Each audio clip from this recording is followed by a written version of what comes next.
Ayer el comité me recomendó que declarara el fin de la emergencia de importancia internacional.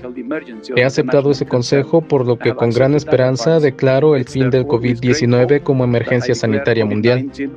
Lo peor que podría hacer cualquier país es usarlo como motivo para bajar la guardia o desmantelar los sistemas que ha construido, o enviar el mensaje a su población de que el COVID-19 no es nada importante. Pues es la voz del presidente de la Organización Mundial de la Salud, que dice que es gratificante escuchar que la pandemia llega a su fin. Miremos hacia atrás, parece de verdad una pesadilla para todo el mundo. No sabemos mucho de algunas regiones o países como Corea del Norte, por ejemplo, pero los estragos fueron enormes en todo el mundo. Aquí en México nos dejó secuelas emocionales, económicas, y se rompió el orden establecido. 700,000 muertos, 700,000 es una tragedia. El número oficial, el número que excede al oficial, todo como por donde lo quieran ver, es una tragedia. Nos preguntamos si acaso tantas muertes es lo que debía ocurrir, o manejamos mal la pandemia, o manejaron mal la información. Lauriane Jiménez Fabié es doctora en Ciencias Médicas con especialización en microbiología por la Universidad de Harvard en Estados Unidos, jefa del Laboratorio de Genética Molecular de la Facultad de Odontología de la UNAM. Y quiero conocer, Lauriane, tu punto de vista, tu análisis, por favor. Es un gusto platicar contigo. Muchísimas gracias por aceptar esta conversación. Bienvenida al programa. Muchas gracias, Tania. Al contrario, un gusto la invitación y un gusto poderte saludar, y a tu audiencia, desde luego. Pues bueno, el recuento de los daños es muy grave, ¿no? Lo que ocurrió durante la pandemia, pues sin duda, bien lo dijiste, ¿no? Parece que fuimos al infierno y regresamos, ¿no? Ha sido una tragedia, pues, de una dimensión realmente catastrófica. La situación aquí es que no fue esa catástrofe, o en ese grado de catástrofe, igual en todo el mundo. Es decir, hay países que manejaron mucho mejor las cosas durante la pandemia y otros que lo hicieron muy mal, ¿no? Sí. Entonces tenemos los ejemplos, por ejemplo, valga la redundancia, por ejemplo, de Nueva Zelanda, que durante todos los 3 años y 3 meses de pandemia nunca registró exceso de mortalidad, por ejemplo, ¿no? Tenemos países que lo hicieron muy bien, con exceso de mortalidad sí, pero más en la última parte de la pandemia, que son, por ejemplo, Japón, Singapur, Australia y otros, ¿no? Pero estos países cuidaron muy bien las medidas de prevención antes de la vacunación, de tal manera que evitaron cientos de miles o quizá millones de muertes en su territorio. Y después vino la vacunación y poco a poco pues empezaron a levantar algunas medidas, y ahí han tenido picos, olas que han ido y venido, que sí han cobrado vidas, desde luego, pero esto ya no puede compararse de ninguna manera con los excesos de mortalidad que vemos en otras regiones. Es decir, actualmente Japón registra, vamos a decir, acumulativamente de toda la pandemia, y Japón, insisto, no empezó a registrar exceso de mortalidad hasta después, hasta por ahí del mes de abril del año pasado. Antes de esto nunca había registrado exceso de mortalidad. Ahora está registrando exceso de mortalidad más o menos de 1,000 fallecimientos por millón de habitantes. Pero si esto lo ponemos en perspectiva, pues en México estamos por arriba de 5,000. Es decir, un país como Japón, que tiene una población pues casi del mismo tamaño que México, pero con otras particularidades más problemáticas, como una densidad de población más alta que nosotros, y de cualquier manera nosotros pues tenemos más de 5 veces más exceso de mortalidad.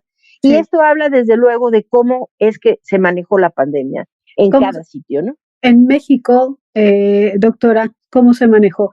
Primero decían que no era grave, que, bueno, recordamos las declaraciones del subsecretario Gatell, Hugo López-Gatell, que no era grave, que sí iba a haber pérdidas humanas, pero no iban a ser ponderantes. Después que no se usara el cubrebocas, después que sí, después no había vacunas, tardaron muchísimo en traer pruebas, ¿no? Para que no saliéramos todo el mundo a contagiarnos, luego no se quería aceptar esta estrategia de guardarse, de recluirse en casa, en fin.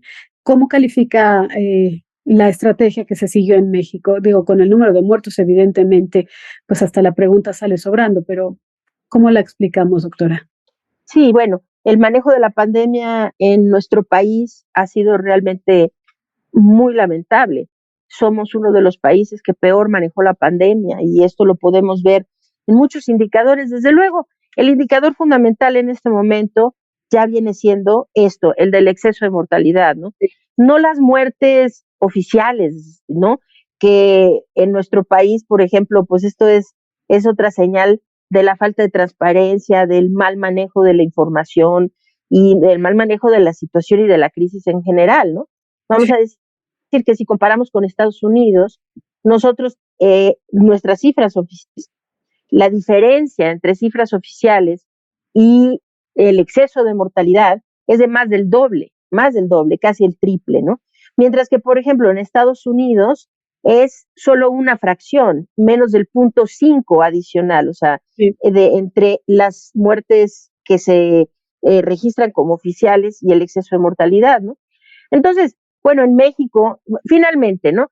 Cuando toda esta historia se termine de contar, pues realmente el único indicador que va a contar, porque acá se ha hablado mucho con demagogia, ¿no? Muchos discursos políticos, muchos discursos demagógicos con relación a sí, vamos muy bien y ya tenemos tal cosa, y ya logramos tal otro y ya aquí, por ejemplo, pues ese discursito que nos cantaron durante tanto tiempo, ¿no? Por lo menos aquí no se saturaron los hospitales como en Italia, ¿no? Por lo menos aquí no se saturaron como en España. A ver, pues sí, ¿no? Entonces ojalá que se hubieran saturado, ¿no? Porque España hoy maneja un exceso de mortalidad como de 3,000 muertes por millón de habitantes.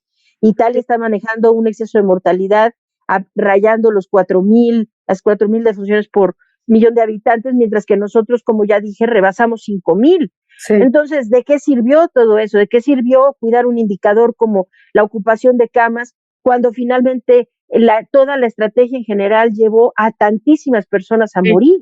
Doctora, llegamos tarde en todo prácticamente, ¿no? Llegamos tarde en determinar que ya estaba el virus en nuestro país, llegamos tarde con las pruebas, llegamos tarde con las vacunas y hoy apenas cuando ya determinan que no es emergencia sanitaria, que eso no implica que se ha terminado la enfermedad del virus y los contagios, simplemente ya no es emergencia. Pero llegamos tarde también con la vacuna que supuestamente iba a salir, la vacuna patria, la mexicana, que tampoco es mexicana, ahora nos lo explica, también estamos llegando muy tarde, ¿no? Porque esta vacuna es entiendo, no sé si me equivoqué, corríjame, la vacuna era para el primer virus, el virus ya se ha transformado, ya tampoco sirve, ¿o sí? Pues no estamos seguros qué tanto sirve o no sirve, porque de hecho no tenemos evidencias científicas publicadas actualmente es decir, hay que entender, ¿no? La doctora Álvarez Bulla salió a decir que era una vacuna muy efectiva, muy segura, sí, pero pues no se tiene esto en documentación científica. Los estudios clínicos, el ensayo clínico de fase 3 aparentemente ni siquiera se realizó, ni siquiera lo van a realizar una modificación que es un estudio de fase 2R, se le llama 2R, que es evaluar la vacuna, no su eficacia en la población abierta como en un esquema primario, en un esquema de primovacunación, sino simplemente como refuerzo a personas que ya han sido previamente vacunadas, ¿no? Entonces, pero estos resultados pues ni siquiera están publicados, así que la verdad es que no podemos contestar esa pregunta porque la única evidencia que tenemos es la palabra de la doctora Álvarez Bulla y pues la ciencia no funciona así, ¿no? Entonces, lo que sí es cierto es que actualmente en otros sitios del mundo, como en Estados Unidos, en Europa y algunas partes de Asia, las vacunas monovalentes y Patria, dicho sea de paso, pues es una vacuna monovalente, ¿no? Sí. Una vacuna de primera generación que se desarrolló contra el virus que circulaba en el 2020. Ahora el virus ha evolucionado sustancialmente y esta vacuna se pretende utilizarla como refuerzo para este virus que está tan modificado en la actualidad pues sí cuesta trabajo pensar que en realidad vaya a tener una utilidad importante en nuestro país. Y esto por varias razones, ¿no? Como decía, en Estados Unidos, en Europa, en algunas partes de Asia, todas las vacunas monovalentes ya fueron retiradas, ya se les retiró la autorización. Entonces están aplicando únicamente las vacunas de segunda generación, que son las las bivalentes, ¿no? Sí. Eso es por una parte. Y por la otra, pues es que hay que recordar que en nuestra población, cuando el gobierno dejó de reportar datos de cobertura de vacunación, que fue por allá de finales del año pasado, más o menos por noviembre del año pasado, pues dejó de reportar datos, pero la cobertura que teníamos era muy pobre. Teníamos una cobertura de personas que se consideraban con esquemas completos de vacunación solo del 64%. Y tenemos un problema grave porque nuestros menores de edad nunca recibieron refuerzos, los menores de 5 años nunca recibieron siquiera una dosis de vacuna, ¿no? Y cuando Patria, pues es una vacuna que es solo para adultos, que es solo un refuerzo, pues todas estas personas que no se han vacunado en nuestro país, que son millones, incluyendo los menores de edad que no se han vacunado y aquellos que no han recibido refuerzos, pues todos esos millones de mexicanos no pueden recibir Patria. Entonces, pues sí, es de preguntarse, ¿no? O sea, ¿qué tanto esta vacuna va a tener un impacto positivo cuando tiene tantísimas limitaciones por haber llegado tan a destiempo? Déjenme hacer una pausa y volvemos. Seguimos con esta charla, estamos hablando sobre el fin de la pandemia, el fin de la emergencia sanitaria, porque el COVID no ha terminado, muchos países aún siguen batallando con esta epidemia. Pero estoy platicando con la doctora Laurian Jiménez Livy sobre pues la tragedia que vivimos en México, las malas prácticas, la mala información, la mala política. Seguimos. Quisiera preguntarle qué aprendimos para cerrar esta charla, doctora. ¿Qué aprendimos de estos 3 años en que nos cambió todo? Nos cambió la vida y nos cambió la muerte. Pues eso es una excelente pregunta, ¿no? Uno hubiera querido, como al principio de la pandemia, cuando reflexionábamos al respecto, se decía, después de esta tragedia, vamos a ser más humanos, vamos a ser más cuidadosos con la vida, vamos a ser mejores personas, mejores seres humanos, y parece que el resultado de esto fue todo lo contrario, ¿no? Si uno ve para atrás, podemos distinguir perfectamente que muchas de los millones de personas que murieron durante la pandemia son muertes que hubieran podido prevenirse, de no haber sido por la politización, por la polarización, por el manejo irresponsable de la información, por la desinformación, por todos estos grupos anticiencia o pseudocientíficos que adquirieron una voz muy importante ahora más que nunca durante la pandemia y han tenido una repercusión realmente muy lamentable, ¿no? Entonces uno se pregunta, ¿qué aprendimos? Pues ojalá que hubiéramos aprendido a que el tesoro más grande que podemos tener es precisamente la vida, la salud, la calidad de vida, ¿no? Y no solo la nuestra, sino la responsabilidad que cada uno tenemos también para salvaguardar esas partes más preciosas de nuestra existencia en otras personas, de otras personas que nos rodean, ¿no? Pero pues predominó, yo creo que un poco esta parte muy egocéntrica del ser humano, en donde no importó que yo pudiera salvar otras vidas poniéndome una mascarilla o quedándome en casa si estaba contagiada, porque la gente fue lo suficientemente egoísta como para pensar que lo importante era su supuesta libertad, ¿no? Y entonces no ponerse una mascarilla, no quedarse aislados, no vacunarse y una serie de cosas, ¿no?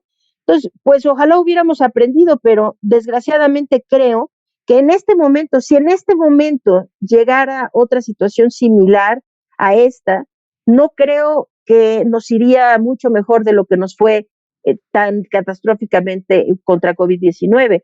O sea, creo que sería la misma situación. El gobierno ahora aprendió que puede ocultar datos, que puede mentir reiteradamente, que puede simplemente guardarse información, ¿no?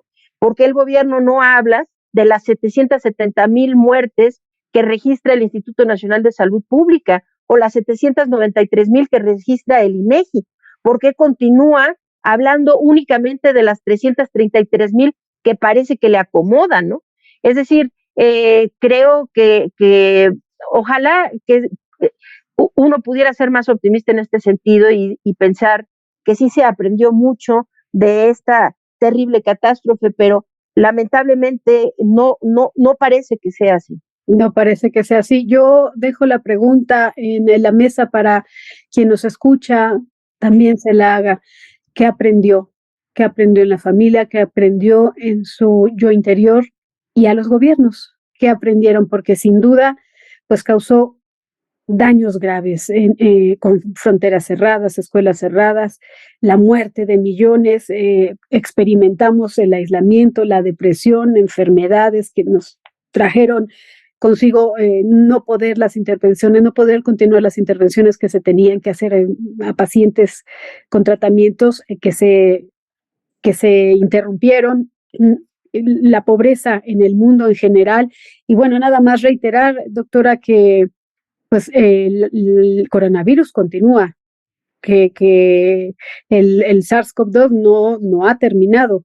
La emergencia es la que determinó la OMS que finaliza, pero pues muchos países, mientras usted y yo hablamos, siguen viviendo esta tragedia. Doctora Laurian Jiménez Fibi, le agradezco mucho esta conversación y si nos lo permite, pues seguiremos buscándola para platicar sobre este asunto y más. Con todo gusto, Jania, ha sido un placer. Muchísimas gracias. Es la doctora Laurian Jiménez quien tiene literal otros datos, los datos que la ciencia marca.